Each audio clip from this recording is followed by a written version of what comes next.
आप सबसे पहले ये वीडियो देखें, फिर आगे की बात करते हैं। कुरान तो कह रही है ना, सूरा तौबा 9 आयत संख्या 5, फैजन सलखल अशहुरुल हुरुम फक्तुलुल मुशरिकीन हैसु वजदतुहुम वखुजूहुम वस्रुहुम वखउदुलहुम कुल्ल मरसदीन फइन ताबू व अकामुस्सलात व आतवुज़ ज़कात फखल्लू सबीलहुम इन्नल्लाहु गफूरुर रहीम। इन काफिरों को जहां कहीं पाओ वहां कत्ल कर दो, इनकी घात में बैठो, और जब ये नमाज कायम कर ले तो इनको छोड़ दो, बख्श दो। मैं झूठ कह रहा हूं तो कोई दुनिया का मुसलमान बताए क्या अर्थ है इस आयत का। कुरान पाक की जिस आयत में सबसे ज्यादा मीडिया वालों ने और इन साहब ने ऑब्जेक्शन किया है वो सूरह तौबा की यही आयत है। इसका जवाब देने से पहले हम आपसे एक मासूमाना सवाल करते हैं कि किसी भी धार्मिक किताब को या धार्मिक ग्रंथ को कौन ज्यादा समझ सकता है? आप यही जवाब देंगे कि वो समझेगा जो उसका पढ़ने वाला हो, जो उसको समझने वाला हो, जो उसको मानता हो, जो उस पर मेहनत करता हो।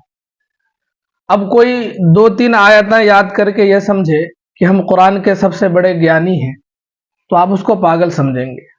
इसी तरह अगर हम गीता या रामायण के 2-4 श्लोक याद करके कह दें कि हम गीता के सबसे बड़े ज्ञानी हैं, रामायण के सबसे बड़े ज्ञानी हैं, तो ये एक हिमाकत की बात होगी।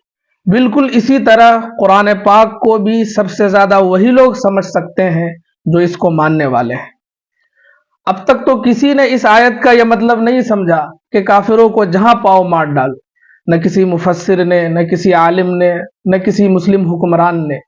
अगर एक मिनट के लिए हम मान भी लें कि आयत का अर्थ और आयत का मफहूम यही है, तो आप खुद अंदाजा लगाएं कि ये जो इस आयत पर एतराज और ऑब्जेक्शन कर रहे हैं और मुसलमानों ने भी इस आयत का यही मतलब समझा होता तो या तो ये यहाँ पर मौजूद न होते, अगर होते भी तो गौतम की जगह रुस्तम होते या गौतम की जगह गयासुद्दीन होते।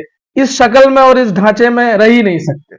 हिंदुस्तान पर 1000 साल से ज्यादा मुसलमानों ने हुकूमत की। खिलाफत उस्मानिया 3 बर्रे आजमों में 400 साल तक हुकूमत करती रही।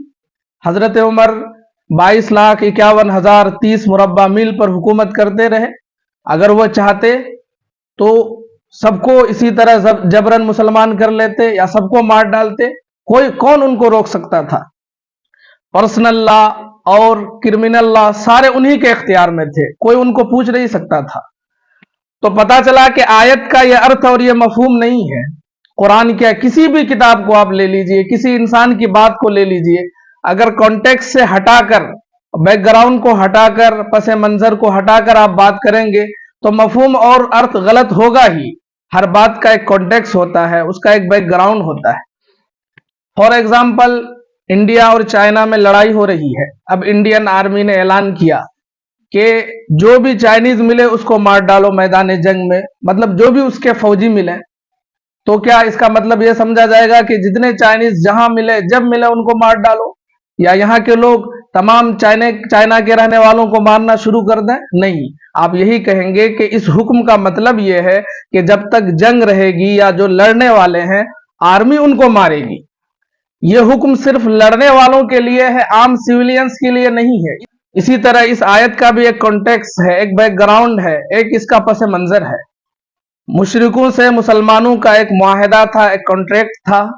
कुछ दिनों के बाद मुशरिकों ने वो मुआहदा तोड़ दिया, उस कॉन्ट्रैक्ट को ब्रीच कर दिया। तो सजा के तौर पर अल्लाह रब्बुल इज्जत ने यह आयत उतारी कि इनको सिर्फ 4 महीने की मोहलत है, ये जहां चाहे चले जाएं, 4 महीनों के बाद फिर इनमें से किसी को नहीं छोड़ा जाएगा।